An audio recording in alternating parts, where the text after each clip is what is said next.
அஸ்ஸலாமு அலைக்கும். வீட்டில் எந்த காயும் இல்லைனாலும் சரிங்க, ஆனால் இந்த வெங்காயம் இல்லைன்னா சுத்தமாக ஓடவே ஓடாது.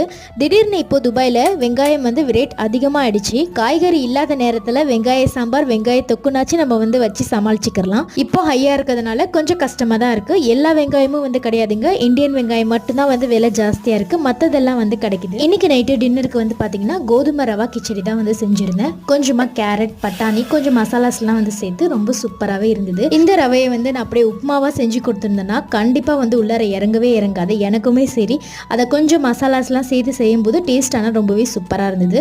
ஸோ குக்கரில் ஒரே ஒரு விசில் மட்டும் விட்டு எடுத்துட்டேன். கடைக்கு போயிட்டு சாப்பிடும்போது கரெக்டாக நல்லா பொல பொலன்னு கிடச்சிரும் அப்படின்ட்டு. சின்ன வெங்காயமோட விலை பார்த்தீங்கன்னா 15 கிராம்ஸ் கிட்ட போட்டிருந்தாங்க. நம்ம ஊர் காசுக்கு எப்படியும் 330 ரூபா கிட்ட வருது. பெரிய வெங்காயம் பார்த்தீங்கன்னா எங்கள் வீட்டு பக்கத்தில் இருக்கக்கூடிய ஷாப்பில் 7 கிராம்ஸ் கிட்ட போட்டிருந்தாங்க. ஆனால் ஃப்ரெஷ்ஷாக அப்பப்போ வருது, இந்த மாதிரி வச்சுருப்பாங்க. ஸ்ட்ரெயிட்டாக போய் எடுத்துக்கலாம். அதுக்காகவே இந்த கடைக்கு வருவேன்.